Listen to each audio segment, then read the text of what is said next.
So before we check out some of the new and recent discoveries in these caves, man, I gotta let y'all know that this stuff is actually growing on me. I'll give you an example, right? The other night, me and Queen was taking like our nightly walk. We just moved into a place, right? So we were exploring the area. We waited till the sun went down when it was cooler in the day. And we got out and we walked the neighborhood, right? And this part of the neighborhood was facing like this mountain. So Queen was like, dang, is that the mountain right there? And I was like, you know what? Yeah, it is. And immediately I started thinking, like, if she was talking to me, I promise you I didn't hear her, none of that conversation. She was talking to me because my mind instantly went to, I wonder if there are any caves up there.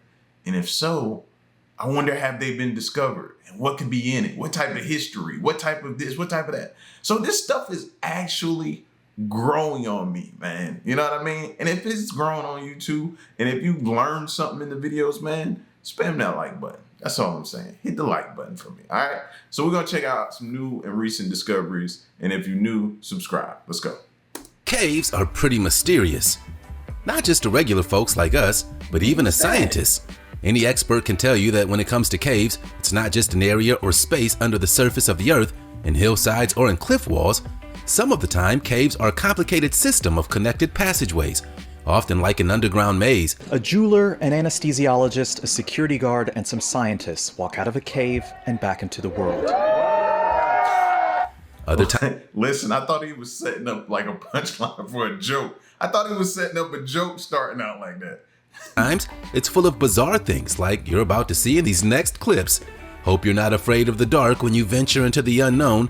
15 strangest things found in caves.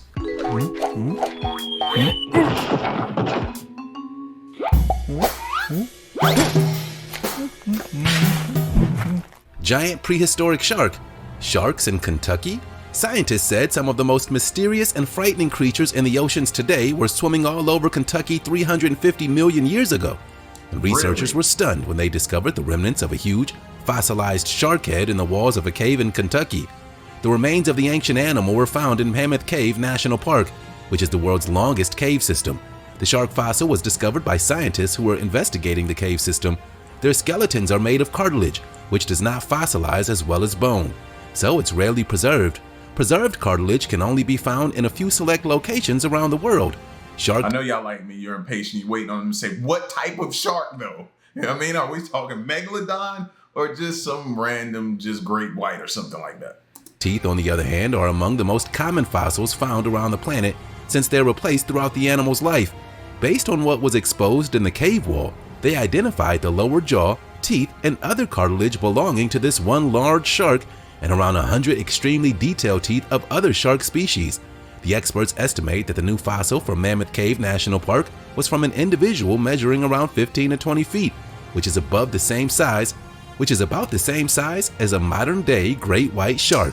Now let's get ready for today's... Don't get me all excited and hyped thinking you're about to talk about a big shark like a megalodon.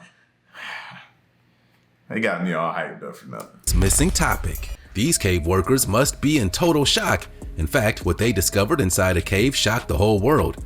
Do our eyes deceive us? Or is that an alien ship unearthed inside this cave? We bet it's the last thing these folks were expecting to find digging here. It looks like it was placed there. Don't look like it crashed there or anything like that. Looked like it was placed there, meaning that they're either working on it, you stumbled upon a site, maybe some site that was supposed to be off the grid where they're possibly researching or reverse engineering some type of spacecraft. Gotta be careful. Or maybe it's a secret base underground where humans and aliens are actually working together. Like Dulce Base in New Mexico. Dulce Base is the subject of a conspiracy theory claiming that a jointly operated human and alien underground cave facility exists on the Colorado-New Mexico border in the United States. Residents of Dulce claim to have seen UFOs, strange moving lights, and other unexplained sightings in the area. It's also been a boost for local tourism. So what do you think is happening here? And would you like to explore a top-secret alien human-run cave facility? Let the world know in the comments below with the hashtag missing topic. Hey, did you know that if you smash the like button, subscribe, and click the notification bell, you're more likely to win the lottery? So what are you waiting for? Witch marks. Unofficially known as a protective marks, the biggest concentration of these strange markings ever found in British caves have been discovered. In the East Midlands, these caves are home to the only Ice Age rock art in Britain. And without knowing, these marks had always been noticed but dismissed as graffiti from before the caves were fully understood. Little did people know, witches be witching. The problem you have, however, is that you're looking at folk magic, superstition, and beliefs. The majority of them seem to date from the 16th century onwards. Historically, nobody was actually writing about the marks when they were being made because the upper classes were not interested. Yet they're quite significant. These marks, known as witches' marks, were written on the walls and ceilings of these caves to ward off evil spirits. They're most commonly found with a double V design. Other designs are believed to be spells for capturing evil. These include diagonal lines, boxes, and mazes, and could be a response to a period of unexpected sickness, death, or poor crops. And this is the reason why I won't act upon those thoughts I was telling you about earlier about exploring caves or stuff like this. Is the reason why. You know what I mean? It's things like this. And whether you can say you believe or you don't believe, it still would bother you to know that you just walked in a cave that could have possessed spells or, you know what I mean, any type of bad energy or anything. You could go in there and it's something that possess you, like start like an exorcism or something like that. Yeah. Nope. See, this is why I will continue to explore and discover right here in this chair.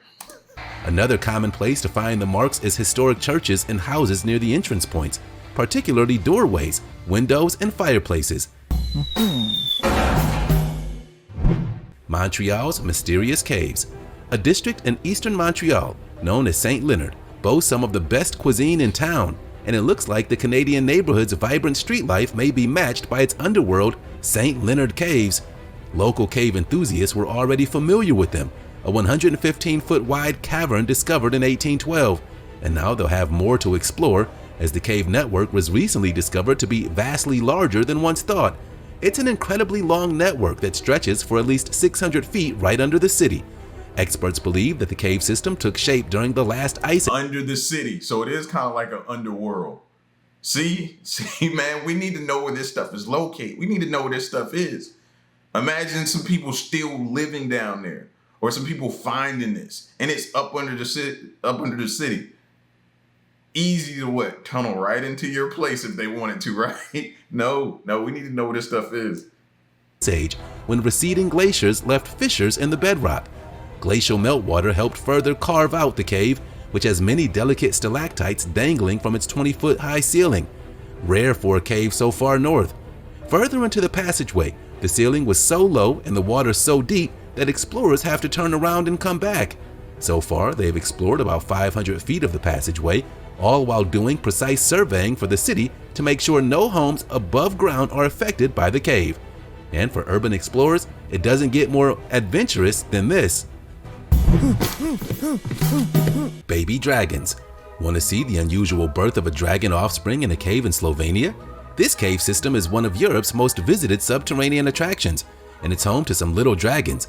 Local legend has it that this creature, the Ohm, also known as the human fish, was the offspring of cave-dwelling dragons, and still today, it's easy. I know it's in a cave, and I know it don't need it, but where are the eyes?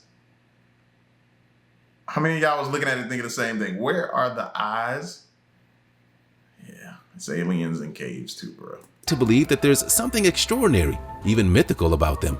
This is one of the most impressive dwellers of the underground. The truth is hardly less than extraordinary.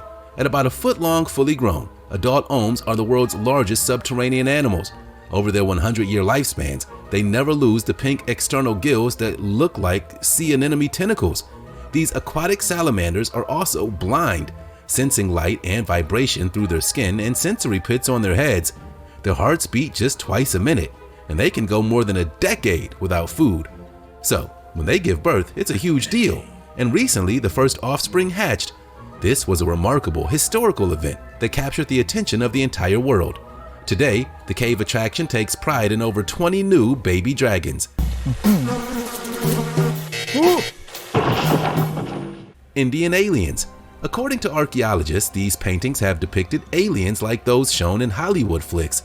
Located about 80 miles from Raipur in India, The State Department of Archaeology and Culture plans to seek help from NASA for research on these 10,000-year-old rock paintings. The paintings are done in natural colors that have hardly faded despite the years. The strangely carved figures are seen holding weapon-like objects, and the so-called alien drawings do not have clear features, especially the nose and mouth are missing. In some images, some experts believe that they're even shown wearing spacesuits. There are several beliefs among locals in these villages. There are a few people who worship the paintings. Others narrate stories they've heard from ancestors about Rohila people, the small-sized ones. Apparently, they used to land from the sky in a round-shaped flying object and take away 1 or 2 persons from the village who never returned. Is it a coincidence that such ancient images appear to have a sharp resemblance to UFOs shown in alien movies? The findings suggest that humans in prehistoric times may have seen or imagined beings from other planets, and it still creates curiosity among researchers today. Hidden Knight's Templar Cave. An innocuous-looking rabbit hole in the West Midlands of England holds the entrance to an intriguing cave. Legends suggest it was built and used by the mysterious Knights Templar for their secret rituals. The caves, which appear largely untouched, contain a network of walkways and arches beautifully carved out of sandstone. Walking or crawling through the caves, you can see niches created for candles and symbols drawn on the walls and roofs. And deep within the cave is a font, a stone structure used to hold water for baptisms. Yet there's no concrete evidence to link this site with a 12th century religious military order, and many experts have refuted the accuracy of the rumor. The cave site is listed as a grotto on the Historic England site. It was sealed off in 2012 when vandals were misusing the space. It's on a private land, after all. While the rumored connection between the two caves and medieval knights seems unlikely, who were the Templars? The Catholic military order was founded in the 12th century. Its members were effectively armed monk-like knights who were granted certain legal privileges and whose status was backed by the church. They were reputed to be the possessors of great wealth and power. Dog lost in cave. A 13-year-old dog named Abby is finally home with her family after spending months alone at the bottom of a 12-foot pit. An unsuspecting group of recreational cavers discovered the missing senior pup deep within Missouri's Moore Cave System. Considered to be the state's second largest cave system, 22 miles of caves. When they were first discovered, they exited the cave and began recruiting help for an entirely vertical rescue. Abby had been in the cave for a long time, and the only way to get her out was to lift her up through the narrow opening she initially fell through. For this mission, rescuers had to come up with a way to lift Abby off the ground without causing her too much stress, so they used an empty duffel bag and lined it with a fluffy blanket. The nervous... See, that makes me mad, because see, we could put together some type of movement where we start discovering, or we go out and we try to find all the caves, right? I know it's not, that's harder than we could ever imagine, but we could start that process of setting out a group of explorers that want to do it. You know what I mean? I'll be in the office somewhere, but those who want to find it, and you ain't even got to go in the cave. We just need to locate them, send a drone up in there, and that way we can tag it, know where it's at, GPS it, or whatever we want to do, know where it's at. And then ever so often, we have a group of people in that area come through there, send a drone in there, make sure it's nobody being held captive, make sure it's no people stuck, make sure it's no animals stuck, make sure it's no type of, rituals going on in there, or maybe some type of operation that we don't know about, government trying to hide something from us, something. We need to be able to go to it, check it, do like an inspection on it, a yearly checkup, or however often checkup on it, and make sure, man. I know that's very difficult, and I know we probably don't have the capabilities to be able, but that's something we should be thinking about. This dog surprised both of her rescuers by slowly climbing into the duffel bag all by herself. They zipped up the duffel bag with Abby's head sticking out, then slowly started the process of guiding the dog vertically out of the cave. And after 90 minutes of climbing, they finally got to the top. Abby's dad showed up at the scene of the rescue shortly after and was shocked to see his dog after 2 long months without her. He took her home and immediately began nursing her back to health. That he did. You could tell she's gained a lot of weight back. The petrifying well. A petrifying well is a well that naturally gives objects a stone-like appearance. If an object is placed into such a well and left there for a period of months or years, the object acquires a stony exterior. This incredibly creepy place in England has attracted thousands of visitors for years, all of them eager to see the bizarre process, objects being turned to stone. At one time, this property was believed to be a result of magic or witchcraft, but it's an entirely natural phenomenon due to a process of evaporation and deposition in waters with unusually high mineral content. The mystical watering hole on the banks of the River Nid is believed to be the only one of its kind in Britain. For hundreds of years, locals believed that the well, formerly the dripping well, was cursed, and a very famous witch named Mother Shipton was also known to practice dark magic here. It makes a great story. However, there's nothing supernatural about the petrification process. A few adventurous people left everyday objects in the dripping waters only to witness the transformation. The objects slowly turn to stone over just a few weeks. It's a similar process to that which creates stalactites and stalagmites, but one that happens much more quickly. Secret Freemasons hideout. Very few caves are as mysterious as this one in Eastern Oregon. It's a classic example of a large tube cave. It's 3,000 feet long and the height varies from 8 feet near the entrance to a maximum of 20 feet far back into the cave. An underground lake fills the lower end of the cave, and fluctuation can cause the water to rise within 1,000 feet of its entrance. It's owned by the Masonic Lodge of Burns in Oregon, and it's called the Malheur Cave. The plot thickens. In 1938, 2 members of the lodge came up with the idea of holding a meeting of their secret society in the cave. Their idea was well received, and the first official outdoor stated meeting. I don't want to know or get to know anybody who's a part of some type of group, or dare I say what it is, having meetings deep inside of a cave. I don't want to know nobody like that. I don't want to be around nobody like that. I don't want to be associated, none of that. 'Cause I know you involved with some craziness, some madness, some just, y'all doing something y'all had no business doing. No. Of Masons in the Western United States was held right here in this cave. The event eventually became a landmark function for the Masons in this area. In fact, many thousands of Master Masons attend this outstanding event. It's gone from a single evening with supper around the mouth of the cave to a weekend camp out with tents to travel trailers of all sizes. It certainly Y'all cannot tell me they down there solving world hunger. They're not. They down there devising and scheming up some type of, do something bad. You can't convince me otherwise. It's an unusual place to throw a party, but some of the best parties are in the most random locations. The Masons have been partying here for over 75 years. Biggest instrument in the world. Virginia's Great Stalactite organ in the famous Luray Caverns was invented in 1954 by a mathematician and electronic scientist who worked at the Pentagon. These naturally formed mineral deposits greatly inspired the math lead to make it musical. Stalactites were selected from over 3 acres of the caverns. Then they were painstakingly altered to precisely match the tone needed to become part of what would eventually become the world's largest musical instrument, a stalactite organ, and it's been making sweet music for over 60 years. Sitting atop a pedestal, the great organ looks like a normal church organ, but instead of metal pipes, it uses stalactites around the cave to produce a haunting sound. Electronic mallets were wired throughout the caverns and connected to a large 4-manual console. When a key is depressed, a tone occurs as the plunger strikes the stalactite tuned to a concert pitch. That is extremely random. Today, the organ is played by activating an automated system that works in a manner like a child's music box. You can tour the Luray Caverns, which were first discovered in 1878 by a local tinsmith, but if you can't get to Virginia anytime soon, take a sonic journey by listening to the sweet sounds of the Great Stalactite organ. Giant crystals. In the northern Mexican state of Chihuahua, massive milky white crystals fill this horseshoe-shaped cavern.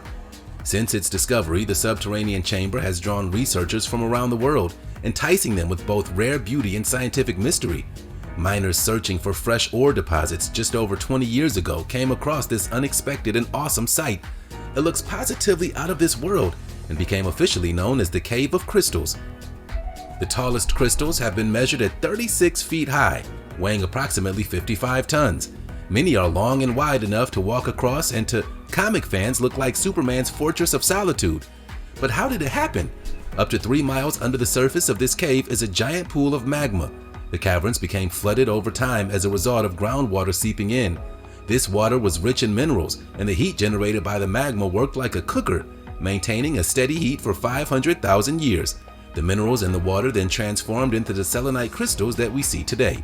Not only that, these giant crystals have experienced steady slow growth over the past 500,000 years. Eyes of God. Called Prehotna Cave, the name itself can be loosely translated as Passage Cave due to there being 2 entrances at opposite ends. Prehotna is 860 feet long, which makes it the longest cave passage in Bulgaria. It's known for its stunning sights with ethereal rays of light beaming through the cave ceiling. And that's how it earned its nickname, the Eyes of God, because of the light that floods through the 2 circles in the ceiling of the cave. Sometimes when water trails down these holes, it looks like the eyes are crying. Remarkably in size, similar in shape, and eye-ish in appearance, these holes are the result of natural erosive forces. Although the possibility of human embellishment has not been ruled out entirely, these slow and steady natural forces are still at work, as is often demonstrated by the water running down the cave walls from the crying eyes. Ironically, this is also sometimes known as the eyes of the devil when the weather's bad. The cave does show evidence of prehistoric habitation, though whether it was a domestic or ritual site is unclear. Today, now, if you ever played back in the day, and I mean back in the day, if you ever played something like a Tomb Raider or something like that, then those eyes would be pointing at something you need to be looking at. You know what I mean? Those holes would direct you to something that you need to be focused on and trying to figure out inside of that cave. That's the only thing I'm thinking about the entire time. How to solve whatever type of puzzle or whatever type of mystery going on that those eyes are directing you towards. You know what I mean? It just took me straight back to a video game. The cave is as popular for a site of bungee jumping, and it's easily accessed by hikers who love a unique excursion. The Cockroach Cave. Like many caves around the globe, this cave on the island of Borneo is home to millions of bats. But there's a horrific number of cockroaches that live in the cave too. Welcome to Gumatong Cave. That's what that was? I know I wasn't the only one in the beginning of the video looking at that, trying to figure that out. Looking at that. But if you'd have sat $1 million or $1 billion in front of me in a briefcase and said, guess what that is? I would have been so far off. I would have never guessed that. Would y'all have got that right? I would have got that right. Several species live within this large 300-foot tall cavern, but mainly bats and swiftlet birds. There are also hundreds of thousands of them living in the upper reaches of the cave, and their nightly exodus from the cave mouth is a popular sight for visitors. But back in the cave, imagine the amount of poop that millions of bats and birds produce, and then imagine how many feces-feasting bugs that would attract. And that's exactly what you're seeing. Turd-eating cockroaches everywhere. That's why it's been dubbed the Cockroach Cave. Located within Gumatong Hill, the cave system is made up of 2 primary chambers, the Black Cave and the White Cave. And because of these bugs, it's the type of place that makes most people want to run the other way. There are so many roaches in the caves that they can be seen climbing the walls. So if you're still interested in visiting, the cave can be accessed by a wooden walkway that leads visitors down into the roach-infested wonderland. Do not wear open-toed shoes. Gloves would be a good idea too. Real Hobbits. Liang Boa is a limestone cave on the island of Flores, Indonesia, and in 2003 a field team uncovered a mysterious skull. Welcome to the cave known for its ancient inhabitant, the Flores Hobbit. Initially, the archaeologists only analyzed the top of the cranium, and due to the small size believed that the skull belonged to a small child. However, they soon discovered it actually belonged to a fully grown adult. The skeletal evidence suggests the adults of this species had extremely small brains, stood less than 4 feet tall, and weighed no more than 85 pounds. After a few weeks, the team discovered most of this particular hominid's skeleton, which became known as the Hobbit. Scientists now think the time between the first modern human and the 18,000-year-old Hobbit species is less than had been thought. Despite the small brain size, the Hobbit was capable of using small tools. Despite its small brain size, the Hobbit was capable of using stone tools. hunting animals such as small elephants, and dealing with many predators such as large reptiles and apex cats. There are many different theories that researchers have created when trying to explain that the skeletal remains found do not represent a new hominid species. Many believe that it's more likely the bones of a local person who were possibly suffering from a medical condition or a developmental disorder. Human experiments.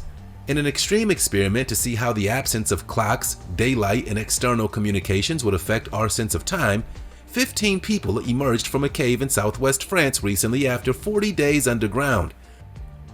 40? They volunteered to do it too. 40 days? 40 days.